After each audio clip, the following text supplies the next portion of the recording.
Power 5 college basketball, where you had somebody who stayed all 4 years and got better every year. That used to be something that I thought was part and parcel with Pitt.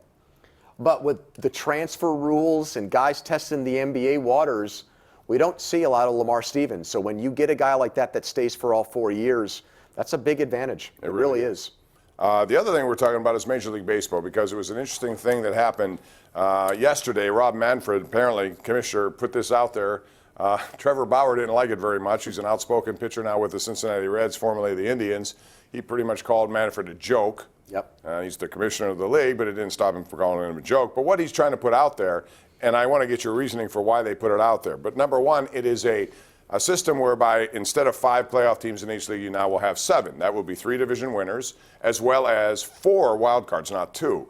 And then the first team with the best record gets a bye, and then the other 6 play, depending on how it all works out, and you get to pick who you want to play for your division winner, which is kind of interesting. But best of 3 instead of a 1-game wild card winner. I like that part of the component. Do you think this will fly? No, I don't. I mean, baseball can't even get a pitch clock in a universal designated hitter, so I don't think that I think it's a distraction to get people to stop talking about the Astro scandal, Bob.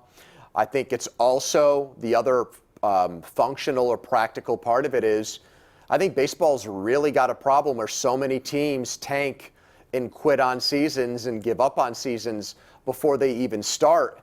And so if you create a playoff system where, almost half the league, 14 teams, can make the playoffs in a given year, I think fewer teams will just maybe give up before the season starts. That's why I like it. I like the fact that guys will be engaged because there's a team or two that normally would be out of it in August, now all of a sudden playing for it because they had that that outside chance of getting one of the last wild cards, even if that means you never get a home game in that first series if it's best of 3. So what? You still have a chance to do some damage. I don't think it's a good enough reward for the great team.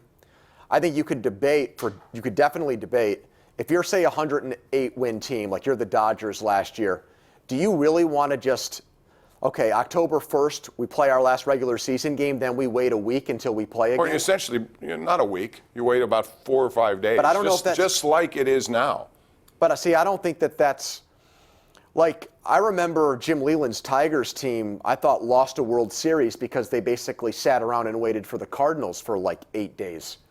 And I think baseball is such a day-to-day thing. It also waters down 162 games, where... Doesn't a 1-game winner-take-all wild card do that? Yeah, it does, but the reason why I don't have as much of a problem with that is, those teams finished in 2nd and 3rd place.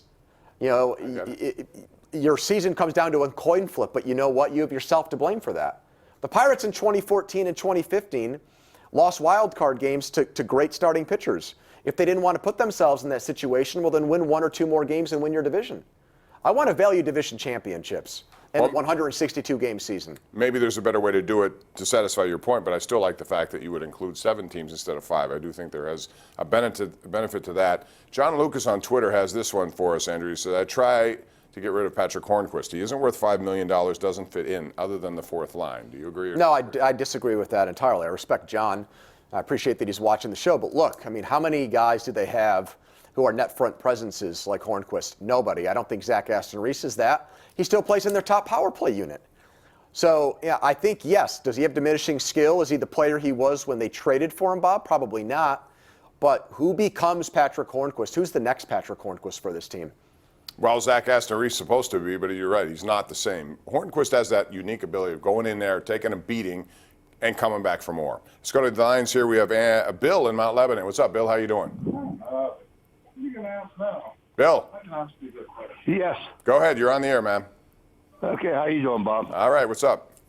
Hey, you know what? I'm a little disappointed the Pirates getting rid of Marte. I mean, he was a good ball player. He was hitting good, getting a lot of home runs. I mean, I'm very disgusted. I mean, I don't know about those 2 guys they're getting for him. To me, it's like 2 nobodies. Well, at this point they are, but they're 19, and you may not know their names for another 3 or 4 years, if at all, Bill. So I understand that take. Just because, again, it's kicking everything down the road and buying time, which I understand with the Penguins. Exactly opposite of the Penguins. And that's what I appreciate about Penguins and Steelers at this point. And again, it's different leagues, and I think the economic situation in baseball hurts teams like Pittsburgh. Yep. But that doesn't mean you have to use it as an excuse every single time. I mean, how many times have we seen the Pirates operate in a win-now mode? I mean, even the Archer trade was about multiple years. It wasn't really committing to one season. You know, I never fell under that regime that they said, all right, 2015 is our year.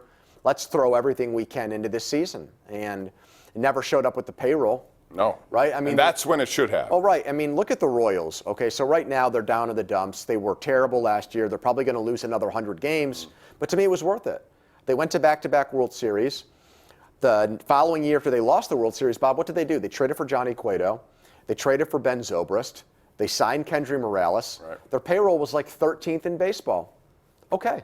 They won the World Series. It came down. That's how I would do it. Windows to win.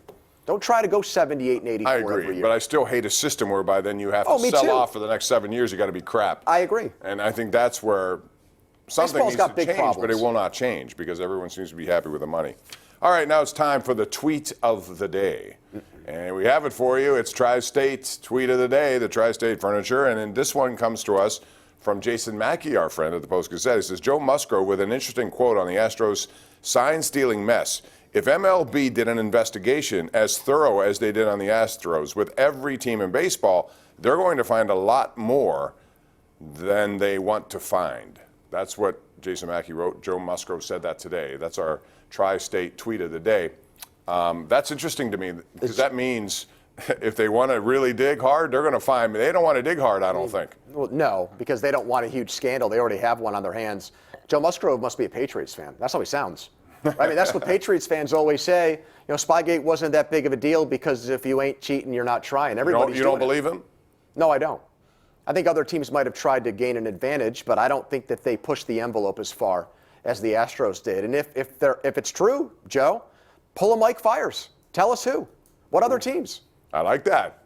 If you're gonna say it, back it up with names. All right, we're gonna take a break. Come back with more. This is the Ireland Contracting Nightly Sports Call on Pittsburgh CW.